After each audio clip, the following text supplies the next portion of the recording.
Start with Indira and Anusha. Both of them have such huge lists of accomplishments that it will take forever to go through them, so I won't. Indira, besides writing incredible best-selling books, besides setting up incredible institutions of history in this city, is now running a very, very important department at the Srishti School of Design in Bangalore. As Vrinda said, she's also president of the Indian Oral History Association and the International Oral History Association. So, she'll talk about a little bit about how we historicize the city from her perspective, which in a sense was brick and mortar for all these years. Then we have Anusha, who started her career as a photographer, and then I would think as an ethnographer, because her photographs, in a sense, were very anthropological archives of the city, and then moved into something called the Indian Memory Project, with a lot of us, I'm sure you know about already, which is one of the world's leading memory archives. She's also won all these amazing awards. Ali Akbar, whose work you will see downstairs, is everything. He's a multimedia artist working with everything from robotics to watercolors to assemblage and so on. Maybe afterwards, Ali, you can give us a little glimpse of the small slice of your project that you brought with us as we end the talk, so that you can lead us out into that. But with that, Indira, I would love you to come up on stage and start your presentation. My own memories of Bombay actually date to just when I came to set up archives here in 2004. So they don't go back a very long way. But what does go back is the fact that I interviewed people who were talking about Bombay of the 40s, Bombay of the 50s, which absolutely fascinated me. And I feel what they captured for me was the kind of cosmopolitan city that Vrinda was talking about. And I'm not going to tell you where this is from, we'll get there. But I basically wanted to say that treat this as an exploration. Let's go and see this place and recognize what it is. So I want to begin by talking about the Italian prisoners of war who came here in 1940. And where did they come from? They didn't come from Italy. They actually came from Ethiopia. And I think they came in different stages, and you can see they are getting off the ship. And they spent the war years in Bombay, Chennai, Bangalore. Bangalore had about 25,000 Italian prisoners of war. Bombay had 16,000 in different places. I'll talk about those places in a bit.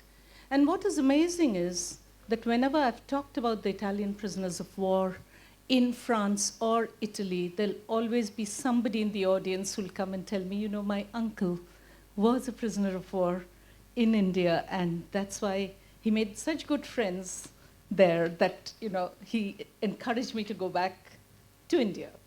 So here is a letter written by, I can't read it, Bianoni Giorgio, who's a Capitano, and he's written this in 1944, 18th November 1944.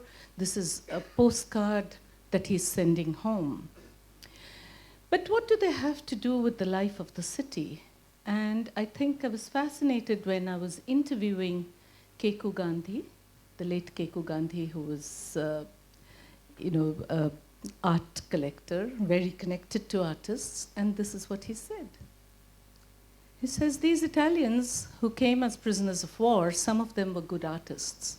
Indians were just beginning to buy art. There was the Progressive Artists Group. So we would have a party, and some of our friends who wanted to help would come and buy.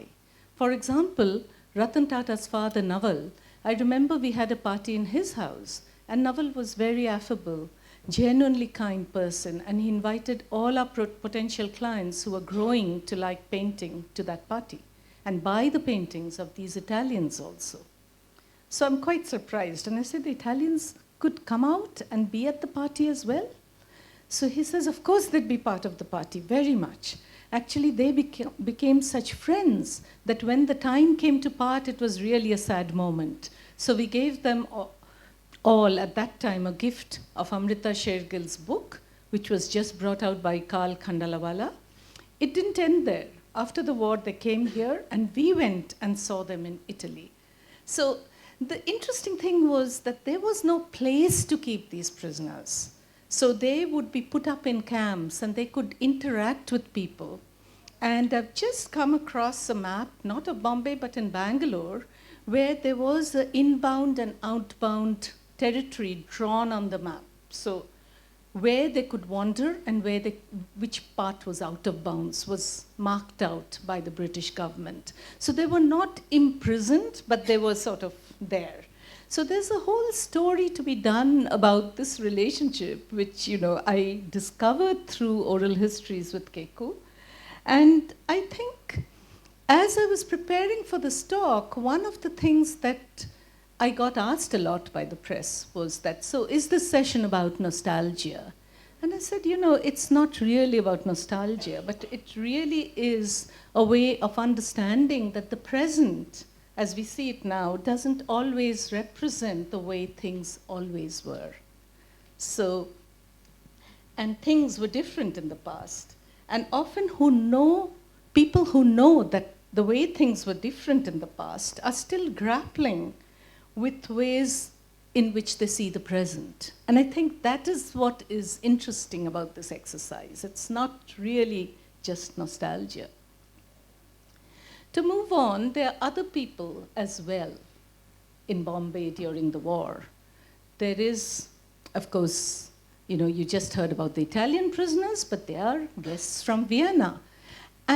But for them, I don't think you would really have the progressive artist movement in Bombay, because they were so involved with Hussein, Ara, Sousa, and others, and they're little acknowledged today. So this is Walter Langhammer, who was an Austrian teacher at the Academy of Art, and he actually comes to India at this time and starts, interacting with the people. And of course, there are a whole lot of others also with him, and I'll come to them later.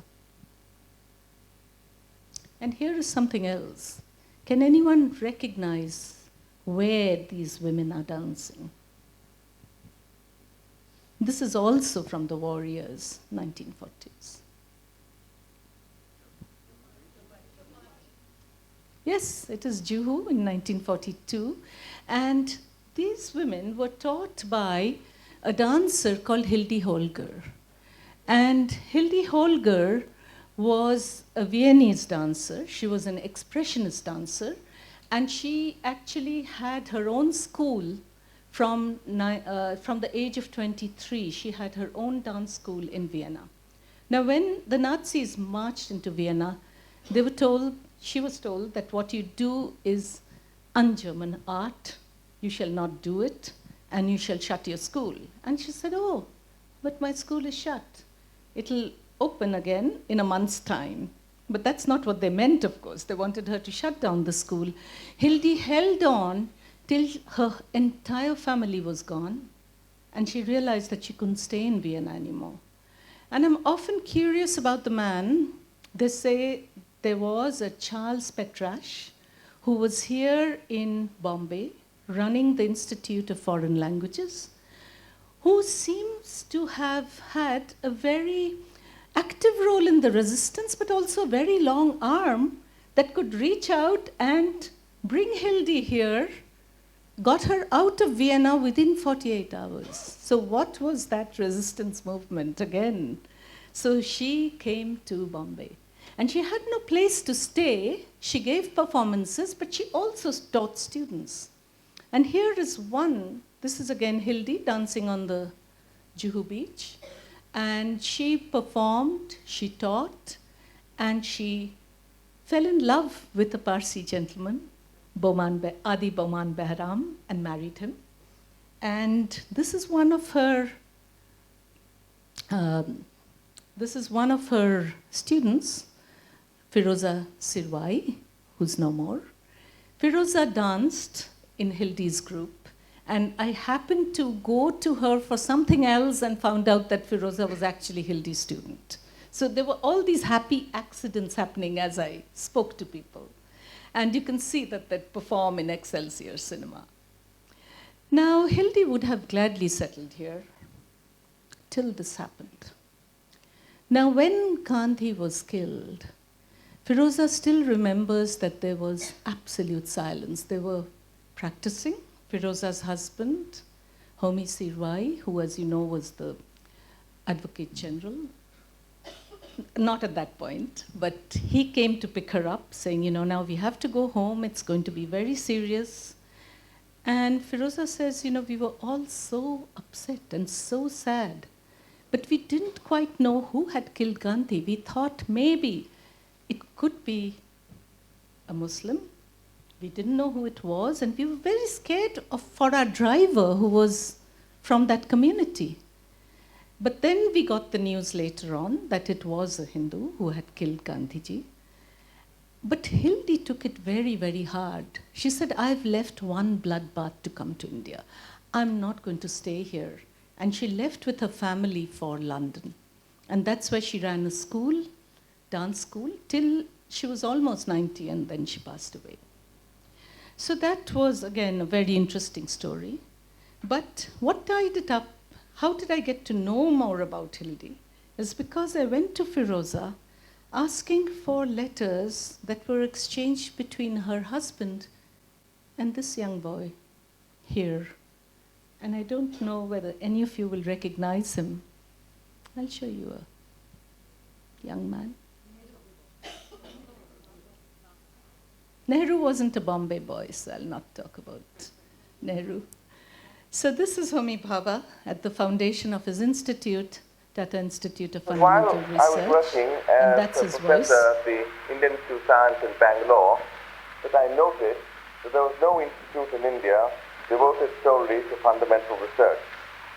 Accordingly, in a letter dated the 19th August 1943 from Bangalore, I wrote to Mr. Tata pointing out the lack of proper conditions, that the lack of proper conditions and intelligent financial support hampers the growth and development of science in India at the pace which the talent in the country would want. So the people you see in that photograph is, any guesses? No, J.R.D. Tata. Yes, you see Nehru there. No, there's no Rajendra Prasad. This is Prakash, Prakasha. He was the Sri Prakasha. He was the governor of Bombay at that point, and it was Bombay then. This is a picture from 1962. So, since we talked about the artists, I think I'll talk to the one artist that I remember seeing in 2006, and after that he was in exile, very sadly, for a cosmopolitan city. And this is actually Bhabha's sketch of Hussain. Bhabha was very close to the artist, though he was a scientist. And this is the swatch for the largest mural in TIFR. If you ever go, you'll see it there. That was done by Hussain. And when I wanted to talk to Hussain about it, of course, he was in exile. So what I have here is not a very good recording, but this is a recording done from the telephone interview where he talked about Bhabha a little bit. And you knew about him at that point already, didn't you? Yeah, I knew about him because the whole list. And did your impression of him change after you met him? Sorry? You know, the impression you had of him from what you had heard, and when you met him, was it different? Yeah, well, knowing that he is one of the great scientists of our country, he met me. But he was so humble, and he almost behaved like a painter more than a scientist. I see. He also sketched you, didn't he? Yeah. Yeah. He used to paint. And his drawings are almost like Leonardo da Vinci drawings. So I think I'll just take you back. That's the sketch by Bhabha of Hussain, the young Hussain. And so I just wanted to present to you glimpses of, the oral histories I've done with people, what it tells us about the city, the past of the city. And then let's bring you back here. Where is this? Probably.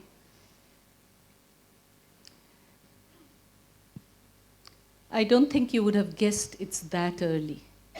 This is 1914. It's a colored photograph. It is an autochrome photograph taken by probably Stéphane Passé, who comes here from France because Albert Kahn, the banker, gets a lot of these cameras and sends people out to Mongolia, India, Tibet, and then he creates what he calls the archive of the planet.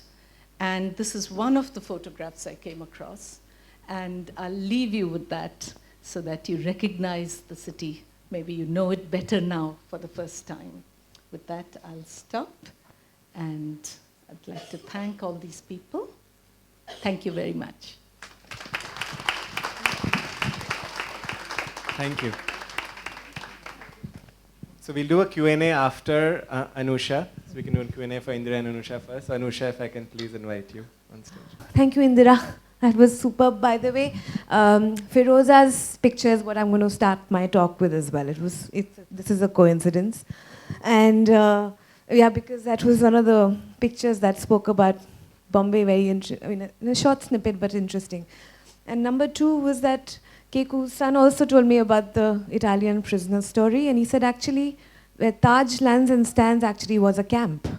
And today it is and they used to go to the place near Lilavati and make frames out of ammunition crates. That's how Kemol Gallery came about framing, they started making frames out of ammunition. That Indian Memory Project is a free online archive that traces a history of the Indian subcontinent using photographs and family albums, which is photographs from you. And they don't have to be family images as long as they're personal images.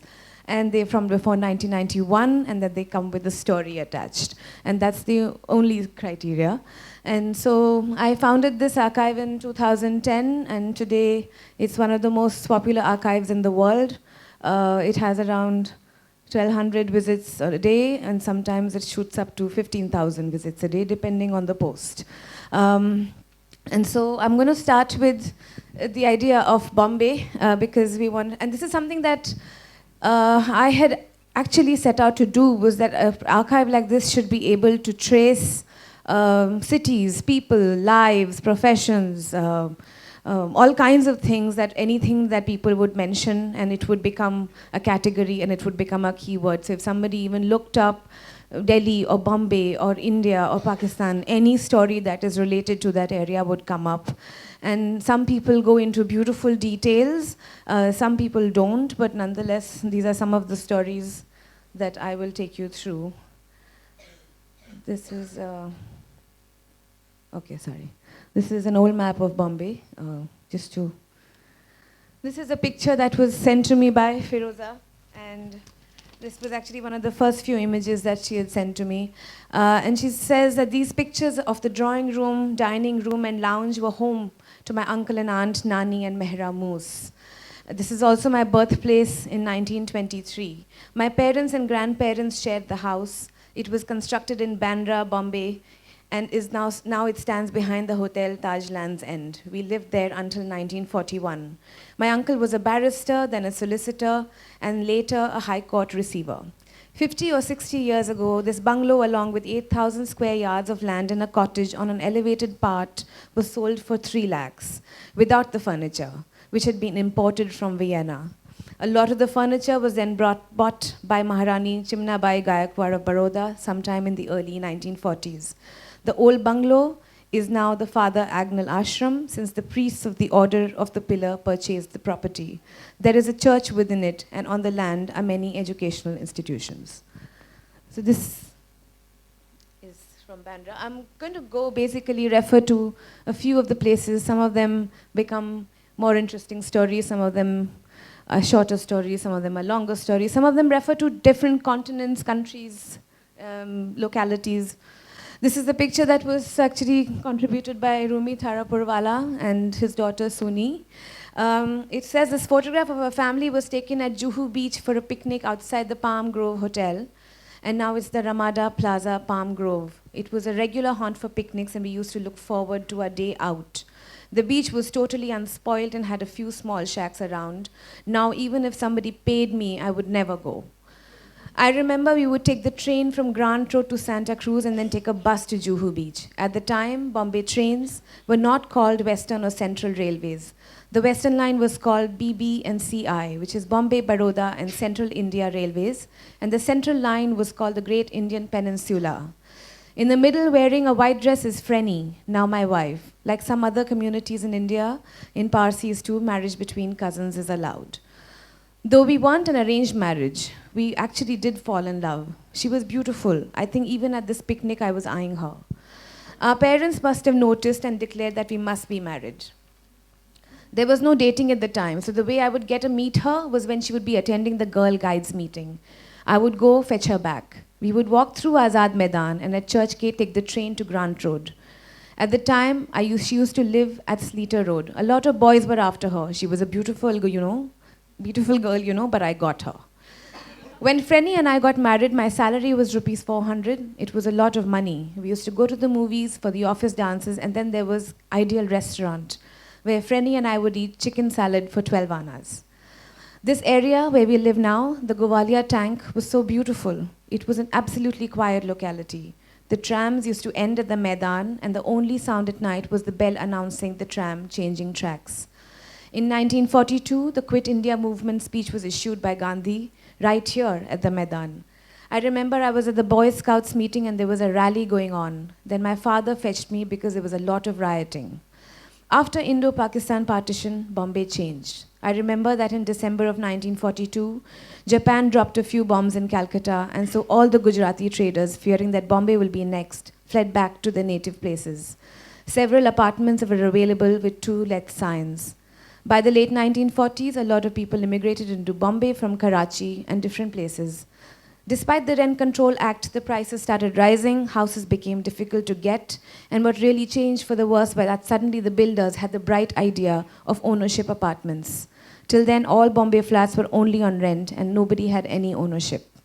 Of all the places I have been to, Bombay, I tell you, was the most interesting city. This is just a small snapshot of a picture that was sent to me by Lady Usha Bhandarkar. And she says that this is a picture that was sent to her by a mother-in-law who said that men and women were always very smartly turned out for the races. You never repeated a sari.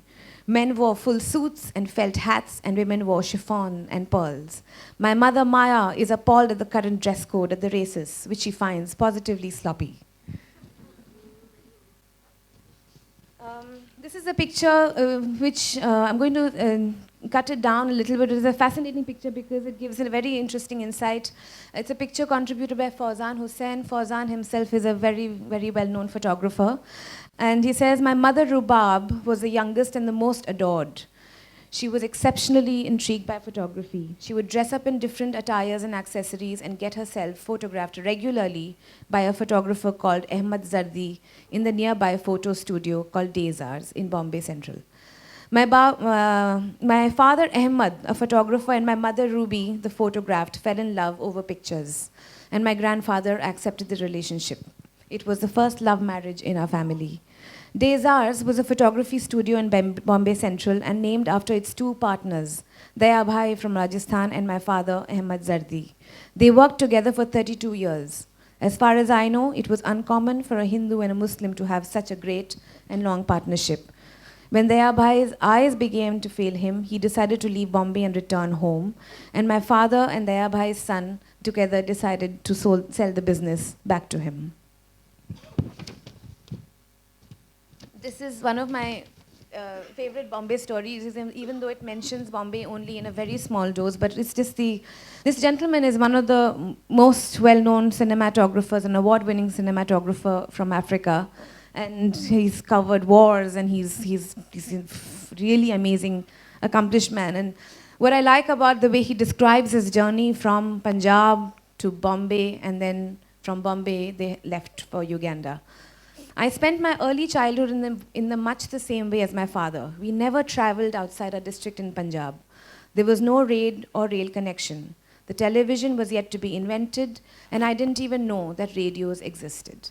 I first saw a camera when we traveled to Ludhiana in 1947 to have our passport pictures taken. The camera was one of the contraptions with a black shroud underneath. There were no newspapers or magazines from which to learn about the world outside Babarpur, where we lived. While in India, I had never heard of Mahatma Gandhi. Not until 1948, when I was in Kenya, would I hear about Gandhi for the first time, and that was only because he had just been assassinated. Things began to change for us in April 1947. Bauji's impending letter came, and we were to leave for Kenya in September. Leaving for Africa just a few weeks before India got its independence did at least spare us the carnage of the partition. When we left, India was still a peaceful place, yet within just a few months of our departure, some 2 million Indians were to lose their lives. The first time I stepped onto a train was in 1947 at the age of 16, when we were leaving India. It was the same year I traveled first time in a bus.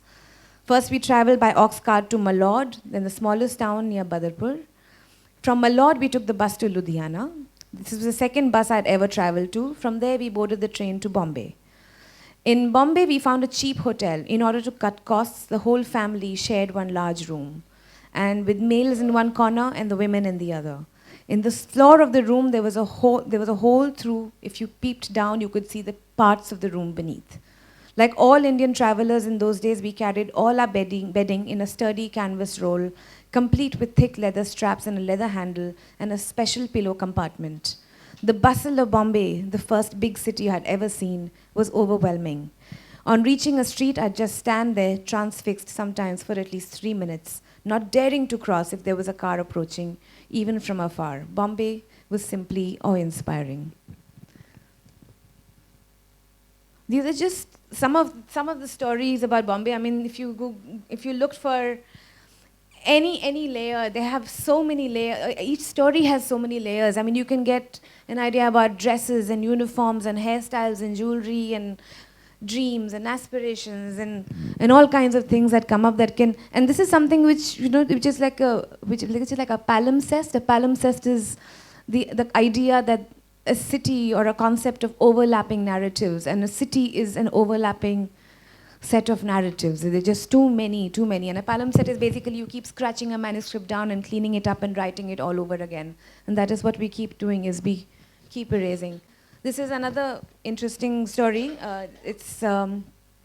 She says, my grandfather Balachandra Ambadas Haldipur joined the Bombay City Police in 1939. One of my favorite anecdotes is the story of him capturing 2 conspirators of Mahatma Gandhi's assassination, Narayan Apte and Vishnu Karkare, in 1948. Daddy was a special part of a cell to trace Gandhiji's assassins. A team set out to scour the country for the absconders soon after January 30th. And he was asked to track Apte and Karkare, the 2 co-conspirators of the assassination. During the chase, for weeks he did not come home, and nobody knew where he was. He survived on eating raw eggs and followed leads on 2 assassins from Gwalior in Madhya Pradesh to Ahmednagar in Maharashtra to Bombay. The day Apte and Karkare checked into the Apollo Hotel near Regal Cinema in South Bombay under assumed names, Daddy finally nabbed them after waiting there for 7 hours. My grandfather also initiated the annual Ganesh Chaturthi festival at Santa Cruz Police Station in Bombay. This is another interesting story, but again, I'm going to just shorten it by saying that if this picture hadn't come, this was a big insight for Memory Project, because this is when we discovered that had the American Civil War not happened, there would be no textile industry in Bombay. This is all a butterfly effect, and the textile industry boomed in India only because of World War II. The gentleman on absolute left is actually the guy who used to sell polka dots. He used to print polka dots, and he made a lot of money overnight. That he started as a peon in a shop, and he actually bought it on Princess Street, and then the rest is, of course, history.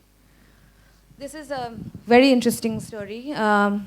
My grandfather Dwarkadas Jivanlal and his brother Vallabhdas Jivanlal were business partners at a pen exhibition in Bombay.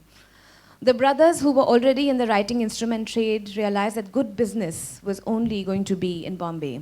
They invested and installed a lathe machine in a small shed in Kasturchand Mill Compound in Dadar West and began manufacturing most of the pen parts by themselves.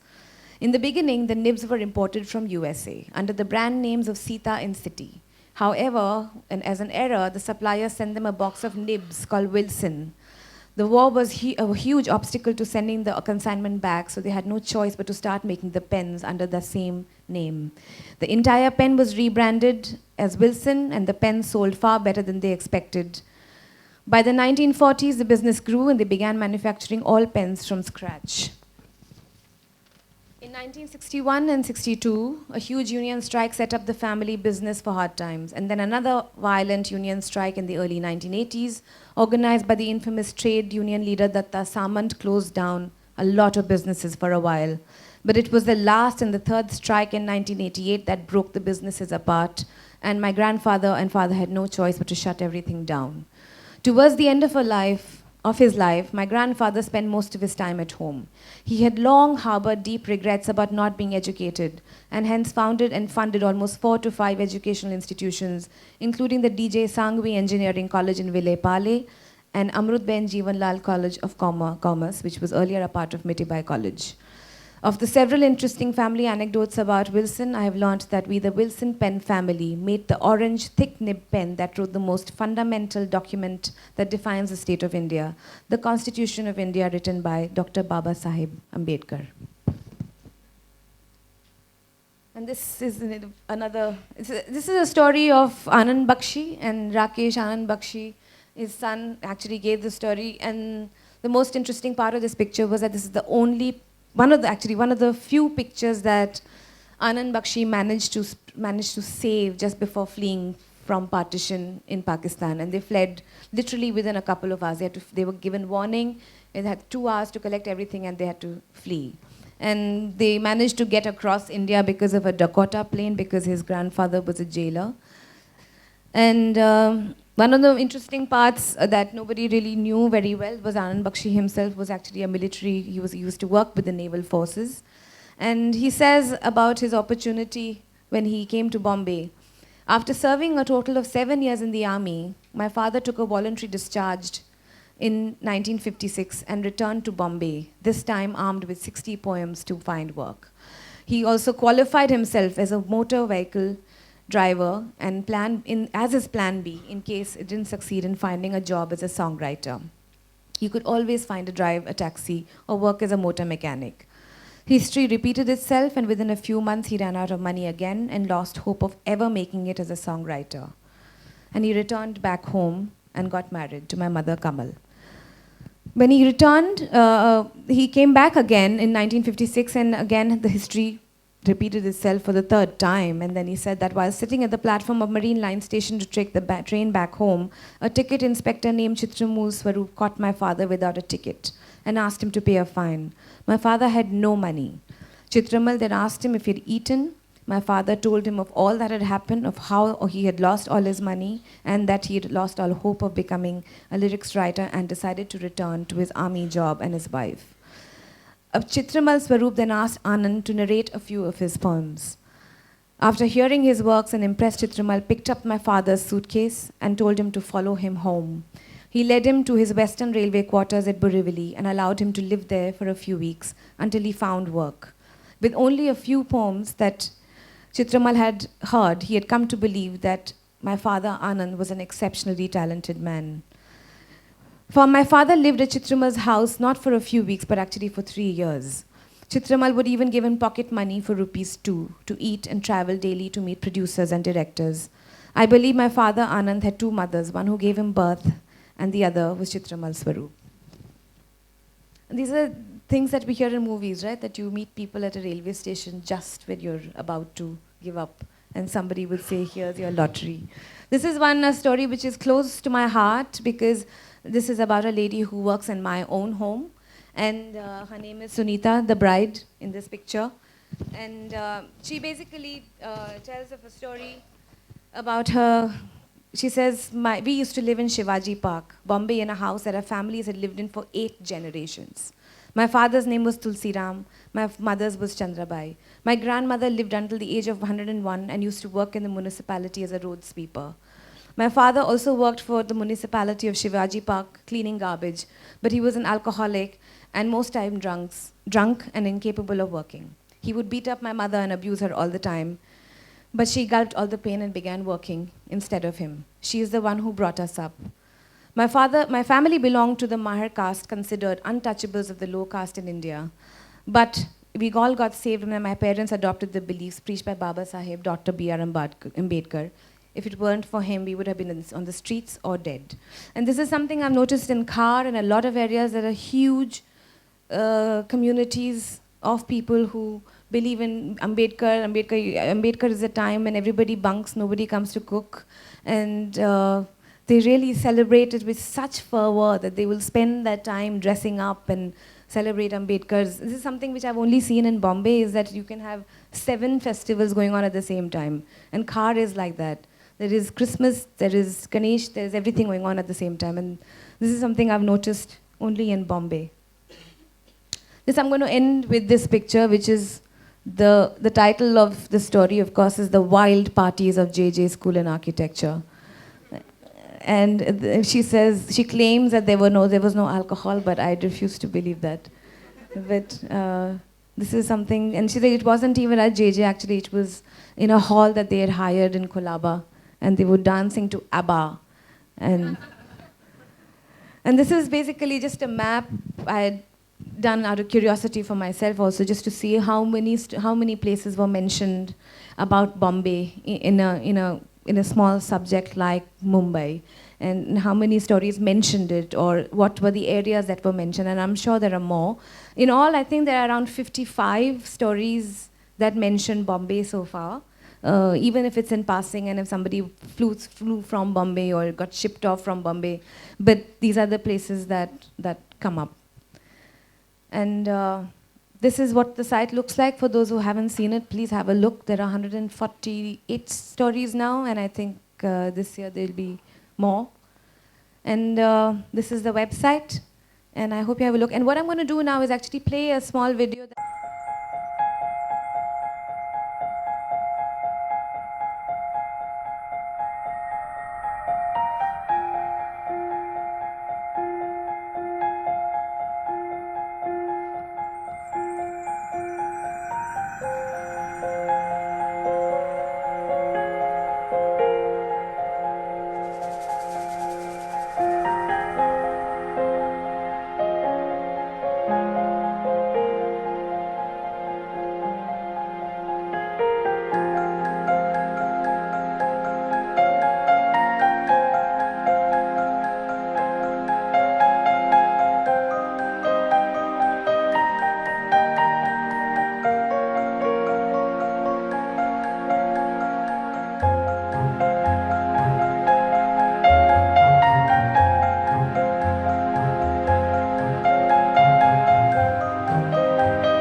Ali, while we get our chair for you, do you want to share with us some thoughts about the micro exhibit you put together today?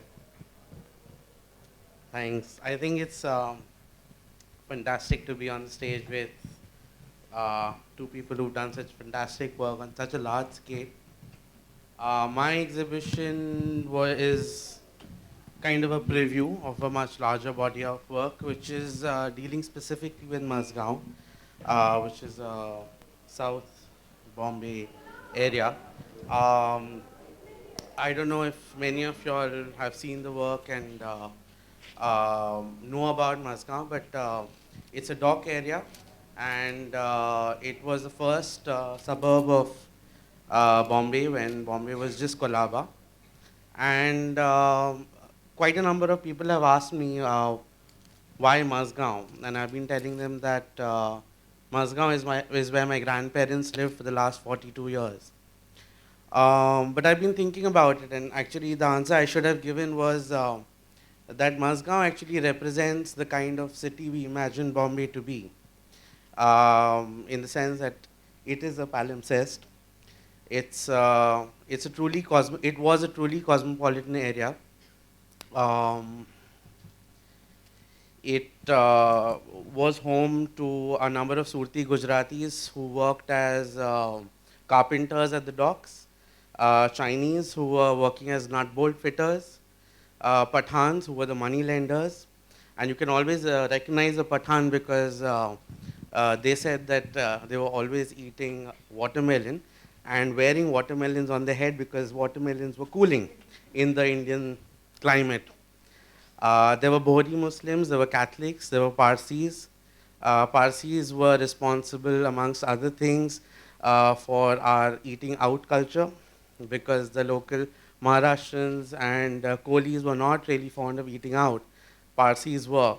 And I'm told that Parsis actually kind of led the whole move towards eating Chinese food in Bombay. There were Kolis, and they were all there. So part of the whole documentation process has been to archive and record images of the architectures which are slowly being pulled down. At the same time, just recording personal histories of people who've been living there for the last many years and generations. There are several communities, such as the Mathar Pakadi, which is a Catholic village which has been there for the last 300 years. One of the only Chinese temple in the city, which has been there for the last 90 years. And the thing is that it might go as soon as the current caretaker of the temple passes away. And a whole range of places. The last Koli building, for the only four remaining Portuguese examples of architecture. And these are all spaces which are kind of as endangered, not just in terms of its physical architecture, but also in terms of what they represent, the kind of people they represent, and some of these fantastic stories that we heard.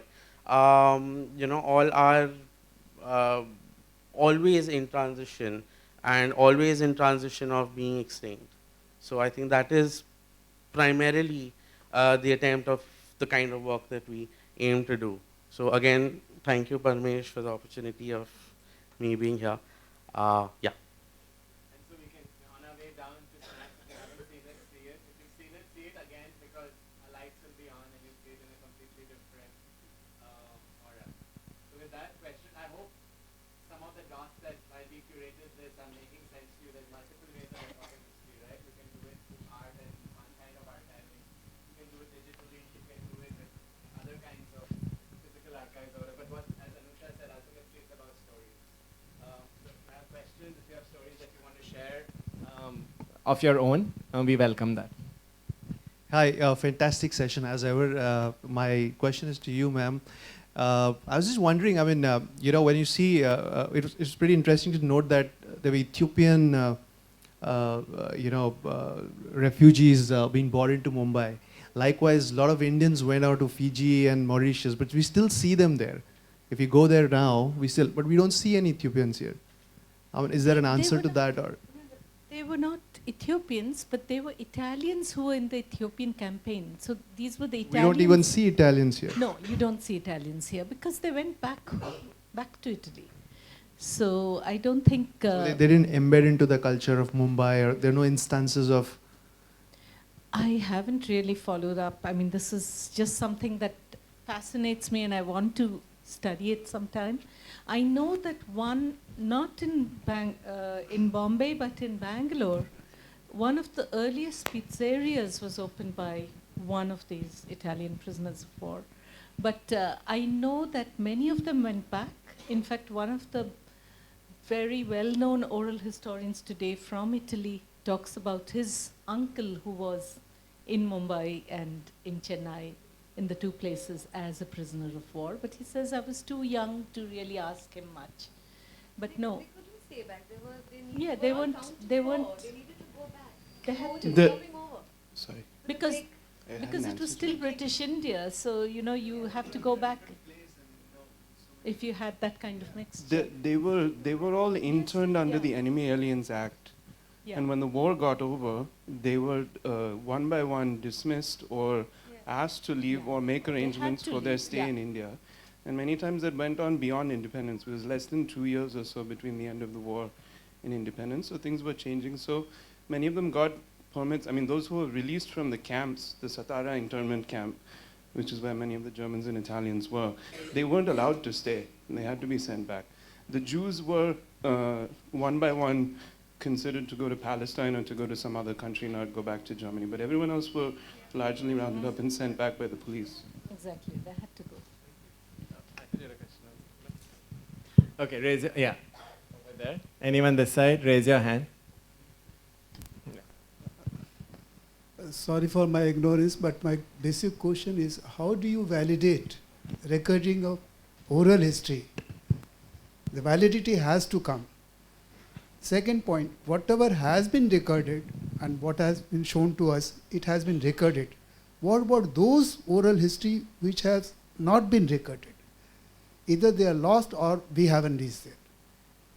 Well, that's the interesting thing about oral history. It always raises this question that how do you validate, is it authentic, etc. We forget that documents are also written by people. And even as I speak, there's a course on oral history that we are teaching in Bangalore, where we have people coming from the Czech Republic and telling us how all the documents in their archives can't be trusted because they were cooked up during the previous regime.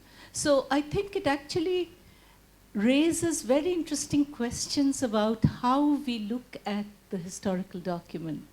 So I think, when we look at oral histories, I often say that I'm not hunting for truth here. I'm looking at what this means for those people who are sharing those memories. And as for things that are not recorded, we need to go out and record more of it, because otherwise you're not going to have those stories. They're going to disappear.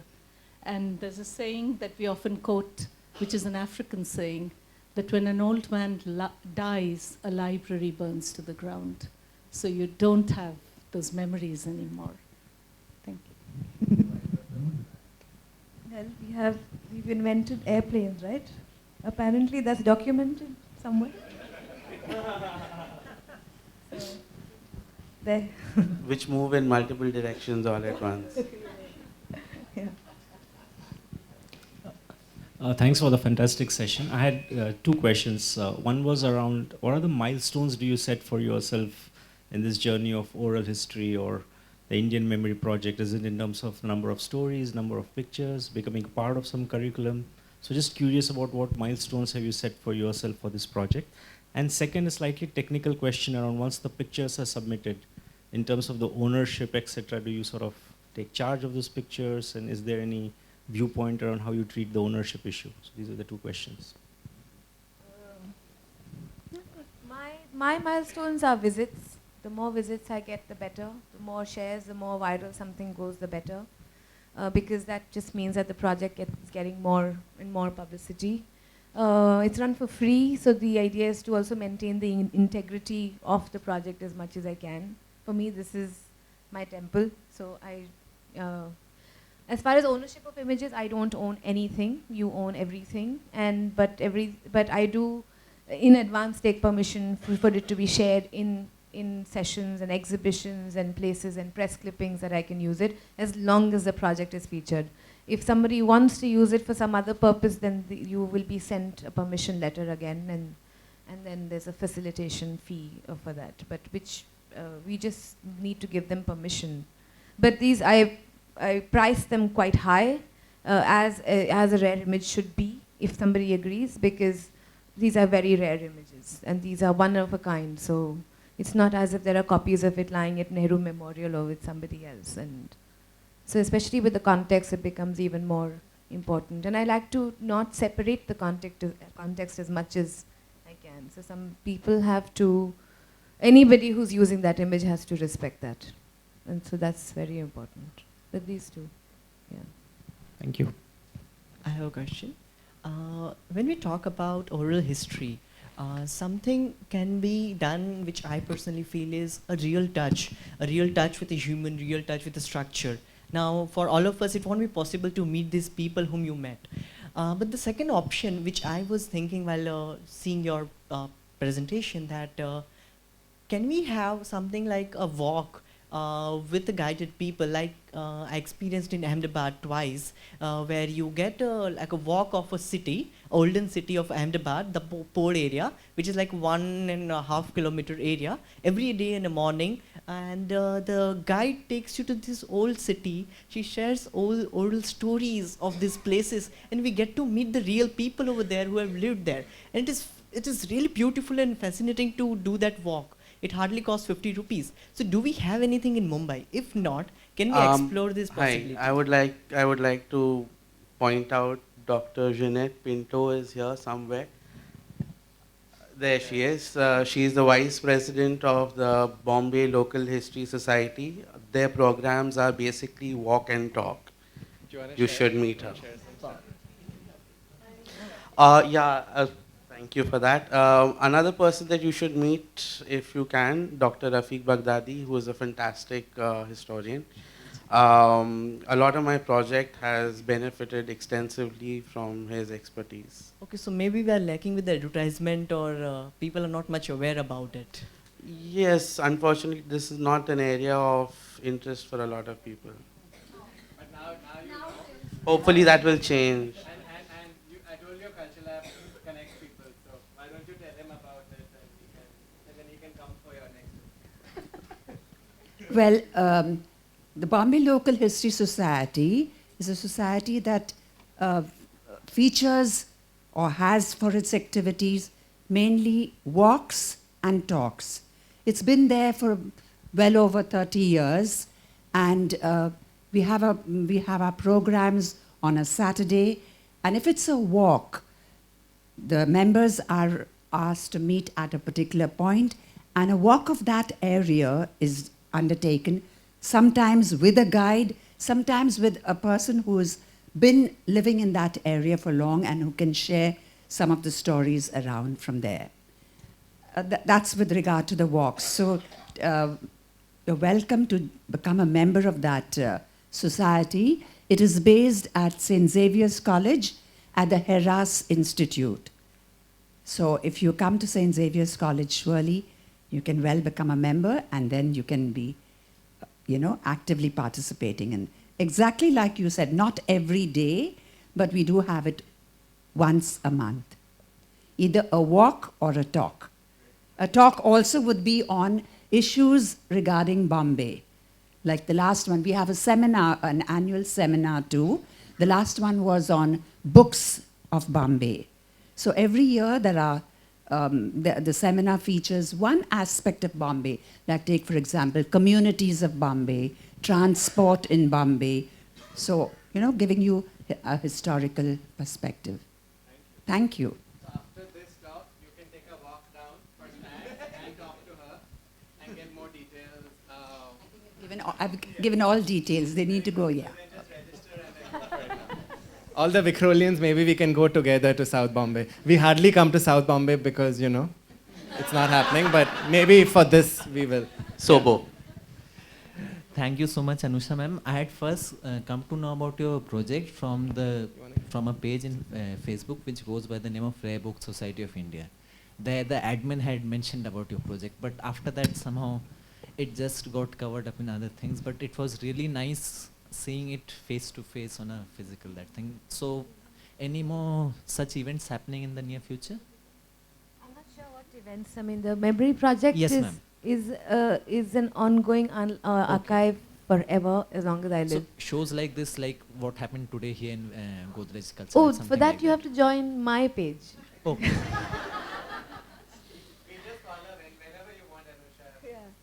So there's a Facebook page called Indian Don't Memory forget Project, and every event that ever happens, even if it's for 15 minutes, will be mentioned. Thank you so much. Thank you.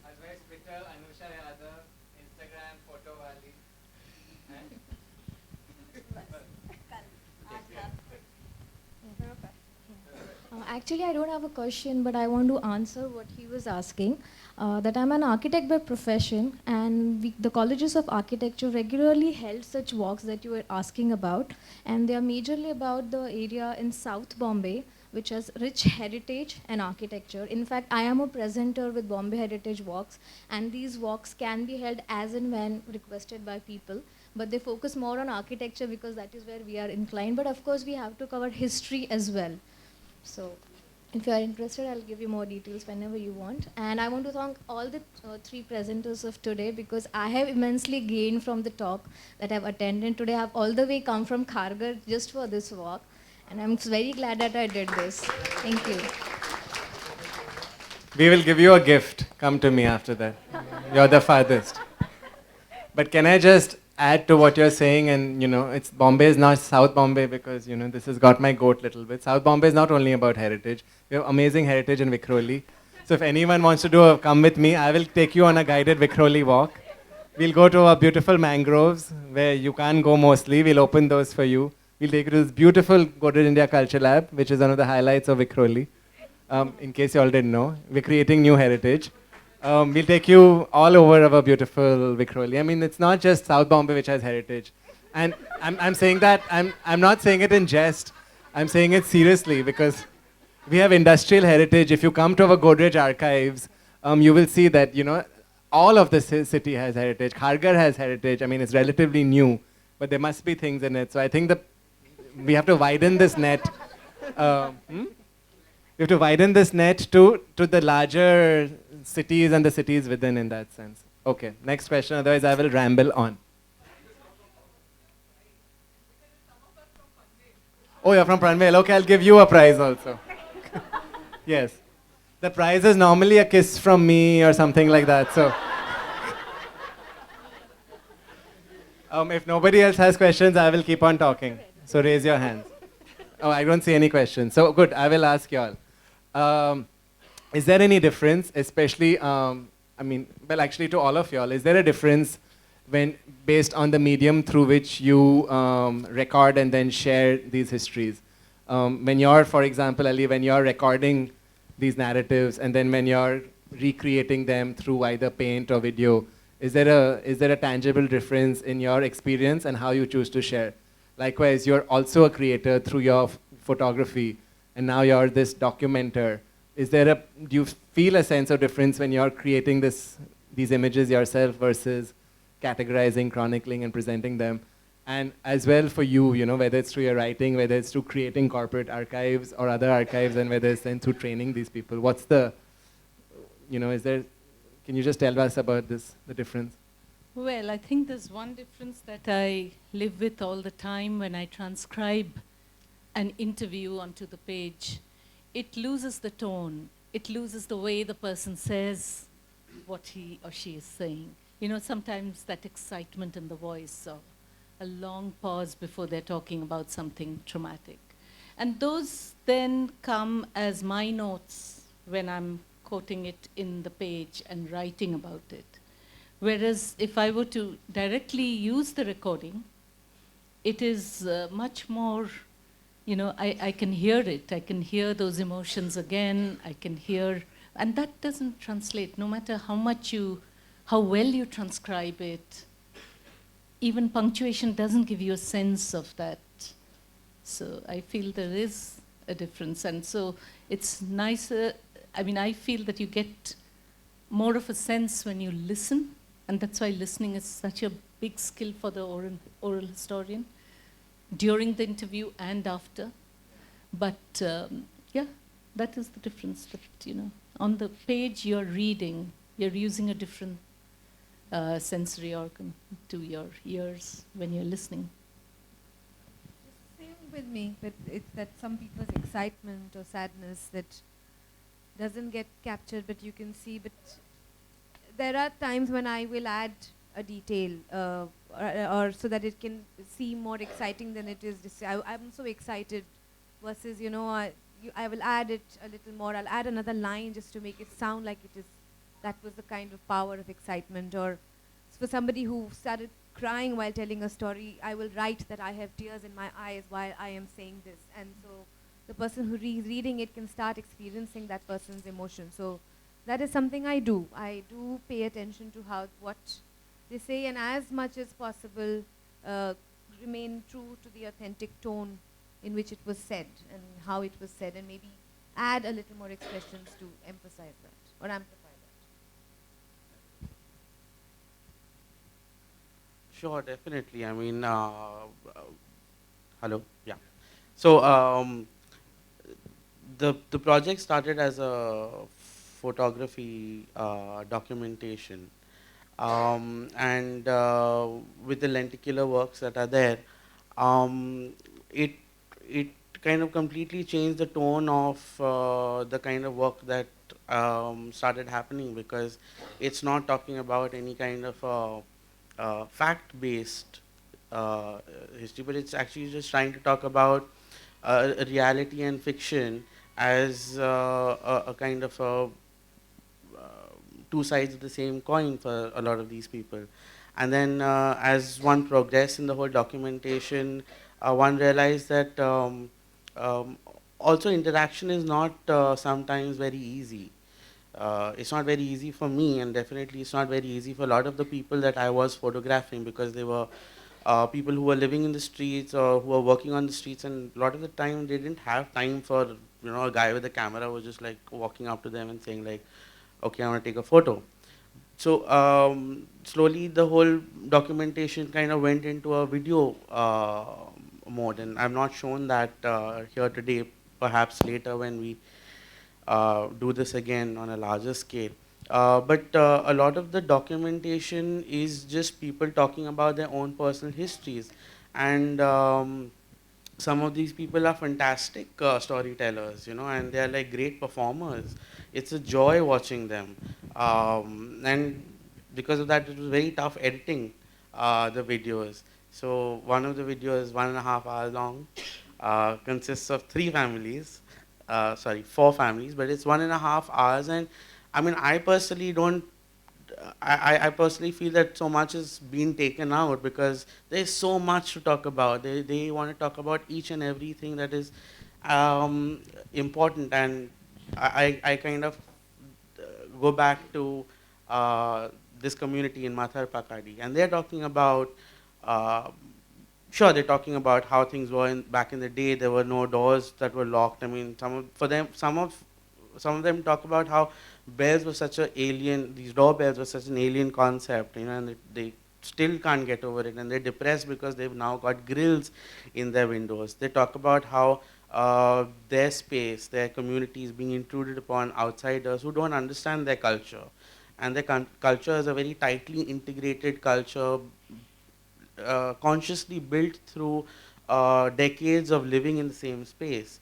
And naturally, it's quite fair to like, I mean, it's quite understandable that a lot of these people who are the outsiders will not get this kind of a thing. And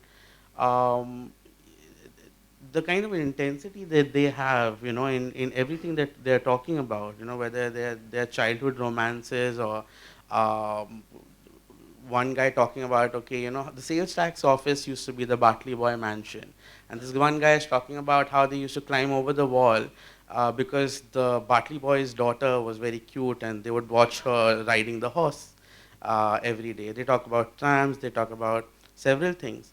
The other video that I really like talking about is my grandparents' video. My grandparents have lived in Mazgaon for the last 42 years. And it was a treat to just document their entire life story because it kind of moved from being about just living in Mazgaon, and it kind of moved out into. So the story starts in 1927 and goes on till the present day, and they're speaking in Gujarati. Now I would not ask them to speak in any other language because that is the tone and the flavor of how the story needs to be told. And so I had to sit and transcribe 1.5 hours of talking, and it's a pain. I feel for you. But that transcribing that flavor, that intensity, that tone, that joy, the anguish, everything, I mean, it doesn't translate at all into what the word is going to be able to convey. And definitely, at least for an artist, I mean, in that sense, for me as an artist, being able to work in these multiple formats allows me to be able to tell the story more authentically or more convincingly. And I mean, I was quite happy to hear that the onus is not so much on truth, but on what the story means to the person who's talking about the story, because that has been one of the fears that one has been kind of engaging with throughout this project, because one always thinks that, okay, I'm not an archivist, I'm not a documenter, I'm not a historian. My importance,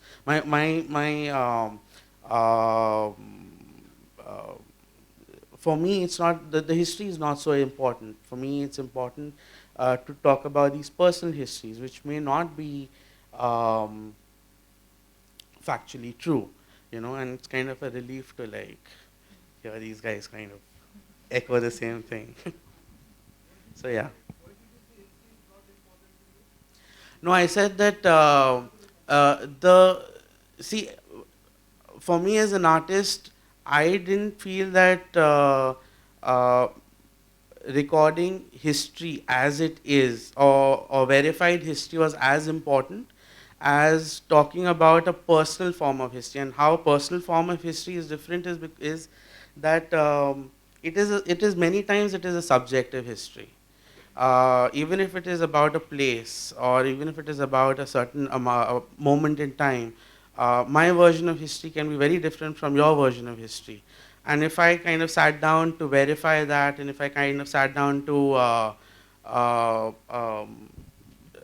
get the other side or multiple sides, many of the times there is not just two sides of a coin, but there are multiple facets of the same interpretation. If I went to kind of interpret and kind of fact check, a lot of these stories would not be told. And if at the end of the day I have to say that, okay, it's not a historically accurate documentation and archive, it's a storytelling format, I mean, I'm fine with saying that, you know. So that's what I mean.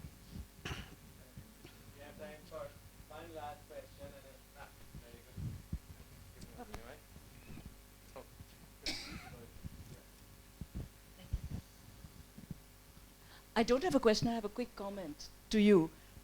Herodotus, the father of history, wrote his history of the Trojan Wars 500 years after the war. There was nobody alive to authenticate that. And also, history is written by the victors. There are very few histories written by the losers, so how do we know what the facts are? And I always find it a huge confusion. Help? Yeah, if I can also, since you have the mic, tell us about yourself, because you're actually one of my favorite Mumbai people, and what you do through the Bombay Papery is extraordinary. Do you want to tell us a little bit about the history of the Papery? Not the history of the Papery, Parmesh, but the history of the family is what I've fallen into. So please share it with us. I'm Neeta Premchand. My husband's great-grandfather was Premchand Roychand, who built the Rajabai Clock Tower. And, you know, it's very much a part of the history of Bombay, which most people know already. But what we have just discovered in the last 6 months is a complete archive of his grandmother, born in 1898. And I have an entire collection of every single piece of paper that went through her hands. That's why I need to talk to you. From the 1920s. And I just don't know what to do with it. Because as Parmesh said, I'm a paper maker. I am not a historian. I'm trying to revive a paper mill that was founded by the Emperor, or was famous at the time of the Emperor Jahangir, the father of Shah Jahan, who built the Taj Mahal. Jahangir passed an edict that all the paper at his court had to come from this mill in Daulatabad. So, happily minding my own business, doing the paper, I've now fallen into this archive. I don't know what to do with it. Let's create an art project out of it. Well, I'm up for everything, because they used to live in Baikala, which is not that far from your part of the world. I'm very happy to move out of Mazgaon for this project. So Vikhroli is where it'll all happen. Of course, we'll do the first installation in Vikhroli, just to clarify with everyone. But Neeta also, for those who came for Vikhroli Skin, Neeta also curated and created an incredible exhibit with her paper. What she didn't add is that all the paper is recycled. It's made from old rags. So it's incredible that they were thinking of recycling hundreds of years ago, and she still produces it in that same manner. Parmesh, they weren't thinking of recycling. It was a word that didn't exist in their vocabulary. Yeah. It was of necessity. Yes. They didn't have any other raw material, which is why they used whatever they had. Old fishing nets. I won't go on. Yes, but if you go online, if you go to a Vikhroli Skin video, you can see images of the artwork that she created for us. Two questions actually. The first is about album making. I know you use tags on your on the online memory project, but apart from that, when you come across a particular story that has more to it than just the picture, do you consciously get back to get more pictures around that story or other news clippings and things like that? Is there an effort like that? Sometimes an attached second picture becomes necessary. But otherwise, I would rather stick with one. Just one. Just one, and sometimes it does become necessary. Somebody says that, there was an attached letter with this picture because there was memory. Now I'm also collecting letters. So I've in fact just met somebody whose grandfather wrote letters to celebrities all over the world. That's all he did in his life. Wow. And so that is, so basically love letters, pen pals, so in some cases a picture is interesting because especially in pen pal letters, a picture was always sent along. And so therefore it becomes a package. So yes, I do, but I would rather, maybe not right now. I would maybe get into that. Also because it's it's an interesting thing. As a photographer, I know that now span of attention to look at things is lesser and lesser. So even how people look at photography per se, and how we read and how we consume information, with attention span is lesser. I'm not saying that we have to cater to that, but in some cases one has to design your data for that consumption, and at least find a way to educate people to consume it in the manner that you want it to be consumed, which both will take time, because that is what my archive is dependent on technology. It's not, there are offline possibilities, there are offline installations also, but it's not the way it's conceived. And the second question, the last one, is because it's such an important project for Indians, we don't have so much stuff happening, in part of the government, etc. Do you have certain guidelines in place for how the photographs are sent to you, the quality, the scans and things like that? There is a section called Terms and Conditions, and everything is listed there. And so all the rights, how will they be used? And the quality of the scanning and everything is just, of course, people are not good at taking instructions. And this is one thing I've learned. So you have to repeat yourself 3 times. Sometimes you have to repeat yourself in 3 languages. But they will, in fact, one of the reasons why memory project at all happens sometimes is because I know people didn't follow instructions. I was looking for pictures for weddings, and they started telling me stories about everything else, and there we have Indian Memory Project. So it's, so it's everything is listed.